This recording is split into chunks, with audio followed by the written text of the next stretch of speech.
Viitakoski kaventaa 6 sekuntia sinne jääkelloon.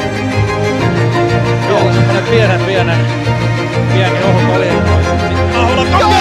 Juuso Aholalainen järvetin tasoon.